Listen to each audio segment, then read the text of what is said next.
There's an unspoken cost to constantly being comfortable. I've said this before and I'll say it again. Pressure makes diamonds. And you see it all the time. People that come from really rich families, rich parents, their children end up mediocre because they don't deal with anything. They don't have problems. And I say this coming from a privileged background. The thing is, the struggles you encounter in this life, you shouldn't fear them because they're the things that make you a better, stronger, more resilient, more intelligent human being. And when you already have everything handed to you on a silver platter, it's a lot harder to see genuine, inspirational success stories come out of that. And of course, at the same time, yes, the world is structured such that starting with privilege does get you ahead in certain instances. But when I think about people that have depth to their character, people that are interesting and fun and have a good sense of humor and are kind-hearted human beings, not nice people, but kind people, they don't let people walk all over them. More often than not, that person faced some kind of struggle. And of course, I've called out already financial privileges, but there are many other struggles you can go through in this life that can shape you. You can grow up not having the best of looks. You can grow up being compared to the people around you in the worst way. You can have mental or physical disabilities. You can be a race that is not the predominant race in the area that you live in, and that can affect your sense of self. Of course, there are so many other factors, but I guess I say this all to mean that don't be afraid of the things that make you struggle in this life. Don't be afraid of failure. Don't be afraid of your struggles because they're the things that shape you into who you are. I think I've made this analogy before, but I'm not sure. But it's almost like a sculptor, right? Let's say God or the universe or some higher power or whatever you believe in, even if you just believe in yourself, which I hope you do. That's literally the point of all of my content is believe in yourself, right? Imagine there's a sculpting hand, right? At the end of the day, in order to sculpt that clay or that stone or whatever it is, they're going to have to apply pressure of some kind. They're going to have to create change, and that's going to cause discomfort, right? Imagine being the stone. They chisel the stone, they chip at it, they strip things away from it, they take away. And that's what you see when your life starts evolving for the better, right? At first, you feel really uncomfortable because you're stripped of all the things that stand in your way. Maybe you're stripped of the things you're used to, your comfort zone, your friends, where you live, your current job. All of these things start falling away and you're looking at it oh my God, this is a lot of change. I don't know if I can do this, but you need to create room, right? And it's the same thing. If you are just a block of stone, right? In order for the sculptor to create this beautiful masterpiece out of you, in order to sculpt the image that is you, they need to apply pressure. They need to put the chisel to the stone. They need to carve you out. They need to strip you of the extra stone that's hiding who you really are. And that's going to be an uncomfortable stage. And so if you are someone that is oh, I just wish I could be comfortable all the time, or you're in a space in your life right now where you just feel really comfortable, and not comfortable in a way where you genuinely feel fulfilled in your life, but just in a way where things could get better, things could get worse. You're kind of sitting in the middle. Everything is flat. You're not quite content, but you're comfortable. People die living in that position. You know what I mean? Because they don't have enough, I don't want to say, oh, your life should fall apart and that's how things get better for you. But at the same time, yeah, there's so many people that, if you guys have read the book, The Alchemist, right? I think the king visits the young boy and he tells him this person's dream is to visit Egypt, or this baker's dream was actually to travel the world, but he settled for what he was comfortable with. He got married, he had kids, he has this business, and it's reasonably successful. And he never confronted his dreams because confronting his dreams would require discomfort. And so he chose comfort at the expense of living the life that would truly fulfill him. And you see the same thing with the crystal maker at the top of the hill. He had just enough business to survive, but once the boy came in, that's the main character of the story in The Alchemist, and I'm not giving away The Alchemist because it's a gorgeous book and I really think you should read it. But once that boy came in and he started, changing this business for the better, coming in with all these new ideas, making a ton of money, all of that change started to make the crystal maker confront the idea that oh, wow, if I could do all of this much, I can make enough money to actually go and chase my dreams. And that's actually kind of uncomfortable for the crystal maker. Because before, he was in that state of limbo I described earlier that you might be in right now, where his life could be worse, his life could be better, but he was comfortable. So he didn't have to, put himself in a position of discomfort in order to chase his dreams. He just kind of settled his mind to think it was okay and acceptable to not ever get to the place that he wanted to go. All this to say that if you know you are an ambitious person, or there are things that will fulfill you in this life, and that doesn't have to be ambitious. That can be, because that's the thing. America loves to be like, run the rat race, like make the most money, have the nicest cars, blah, blah, blah, blah, blah. Your sense of fulfillment could just not be derived by any of those things. And that's okay. You really have to sit down with yourself and think through what you want in this life. What would you want to, imagine you're 80 years old, your life has passed you by, you're on your deathbed. What would you want to be able to say you did? What would you want to be able to say your lifestyle was like? What impression would you want to have left on this world, the people around you, et cetera, et cetera, et cetera, and work backwards from there, right? And act like today is urgent, because your last day might not be when you're 80. It might be next week. It might be any time. And I think the illusion of always thinking we have time is part of the reason why we think we push our dreams into some uncertain future, when really, if we put in the effort, they could be achieved in the much shorter term. But because we put it into this long-term future, it's always in the future. That future always exists. So with each passing day, we've not brought that future goal into our present. We've not taken any action towards it. And that day will just never come where we get it done.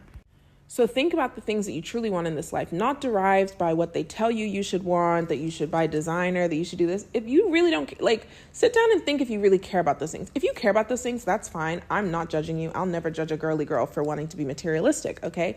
But at the same time, sit down and think about the things that genuinely make you happy. Like, when was the last time you bought something where you were like, oh my God, this actually made me feel good? Not just for the 30 seconds where it arrived and after you'd been tracking it on Amazon, but something that really made you feel good, or an activity you did that really made you feel good, or an effect you had on another person, making them smile, complimenting them, helping someone with something.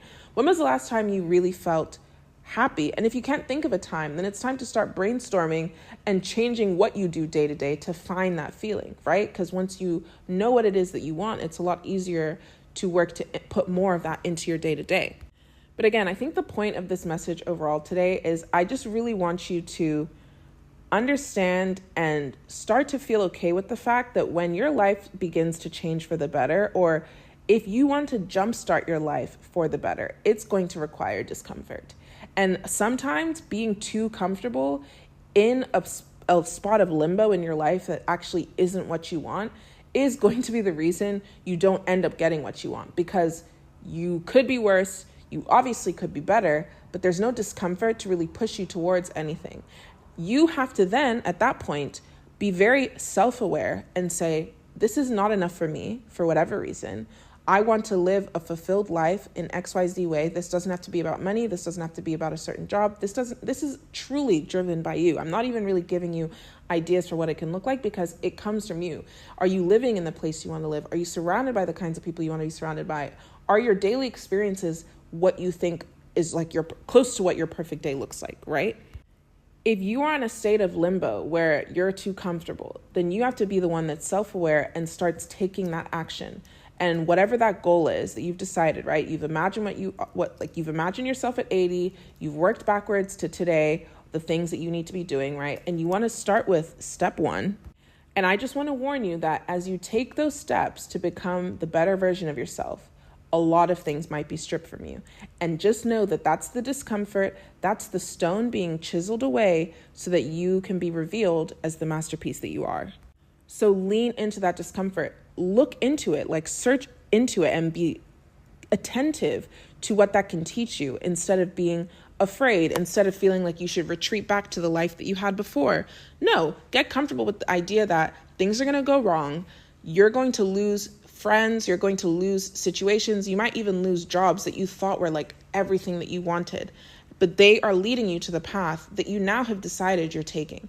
And once you make that decision, commit to it. Say you're never going back, and as you pass obstacles, just know they're making you stronger. No matter how you deal with them, they're making you stronger and they're leading you to where you need to go. But you have to make that choice. And I guess this is to encourage the people that aren't in that just comfortable state of limbo. If you're in a really scary time of your life right now. Maybe the discomfort has already started happening for you. Maybe you've already lost out on things and life is just not easy. I want to remind you that pressure makes diamonds, okay? Pressure makes diamonds. And if you can find, I have to say this, it's so cliche a little bit to like find the silver lining, but yes, if the door is closing, look for the window. Like always keep your eye on the light. The darkness will close in, and sometimes that light literally has to be you speaking life into yourself, either in your thoughts, in your words, while you're journaling, keeping your mind on things that are positive, going on social media, listening to the corny Hope Core, making sure you listen to freaking happy music. Like, I swear, the way that my depression was so bad because some of the best music I was listening to at that time was just so horrifically sad and tragic. Like, don't do that to yourself. Keep your eye on the light, create the light if you must, and just hold strong, because pressure makes diamonds, and you will come out of the other side of this and you'll be so, so, so glad that you did. Because I know for me, when my life, like the life at the time that seemed so perfect for me was also my absolute darkest time ever. I was extremely depressed. I was at a top college. I had a great body. I was surrounded by like friends that like I thought loved me, and like so many other people that loved me truly, even though certain friendships didn't work out. And, you know, people come into your life for a moment or a season and you just enjoy them while they're there. But so many things changed for me. So many people were stripped away. I thought I lost my sparkle. So many things happened. But ultimately, it was in the discomfort. It was in the kind of forced isolation where I turned towards myself, not because I was depressed, but turned towards myself because everything else was taken away. That I came out of that with so many beautiful things. And as this person that feels happy all the time, feels content, feels fulfilled, feels inspired, feels driven in a way that I once was, but not backed by this pressure of like perfection, but backed by this pressure that like, this is my life and I want to live it. And that was not a feeling that I had when I was supposedly at the top of my game and surrounded by people and fluff and nonsense and horrible influences, okay? And you can say influences. I was a horrible influence too, like it's fine. But all I'm saying is you don't need to be afraid of discomfort. If you're going through a dark period, look for the light. And if you're in a state of limbo right now where you're comfortable, sometimes that sense of comfort will leave you mediocre. And it's okay to be mediocre if that's what you want. Like, it's going to leave you in a place where you settle. And you don't want to settle. You want to have a life that you dreamed of, and you want to enjoy that life, and you want to feel fulfilled from that life. And that life can look like whatever you want it to look like. But first you have to sit down and make that decision. And so if you're in that sense of limbo, make the decision today that you are not planning a life of your dreams that exists in the future. You are bringing that future into your present and taking literal micro steps every single day until that is a reality for you. Because that's the only way that it'll actually happen, is if you start. You can't just keep hoping that it'll happen next year, next year, next year. Every single day, next year is still next year. It's never today. Next year never becomes today, okay? So, just some thoughts for the day. Thank you so much for spending this time and listening to me if you made it all the way to the end. Hi, my name is Abi Amudo, and welcome back to Live Lumani, and I hope you enjoy being here. Definitely feel free to peruse other episodes. You can find me at Live Lumani on basically every other platform. TikTok, YouTube, Instagram. I post pretty much daily 60-second short form content, sometimes clips from this podcast. Maybe that's how you found this podcast. But yeah, if you ever want to reach out to me directly, I love to gab.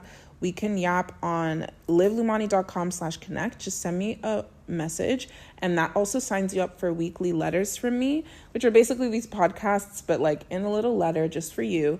I also have journal prompts once a week, so you can use that to kind of spark your personal growth, because this channel, I guess, is all about, well, yapping really, but just transformation and believing in yourself. That is always the goal. Believe in yourself.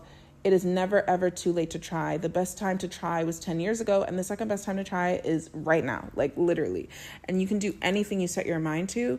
And yeah, that's why I'm here. So shoot me a message on my site, say hi, introduce yourself. If you have any ideas about what you want me to talk about, you have any questions, you have a life situation you want me to give advice on, you can let me know, and I can talk about it on the podcast, or I can just respond to you directly. Just let me know. It can be anonymous. I can shout you out if you want to shout out. Just let me know, and I will see you guys next time. Bye.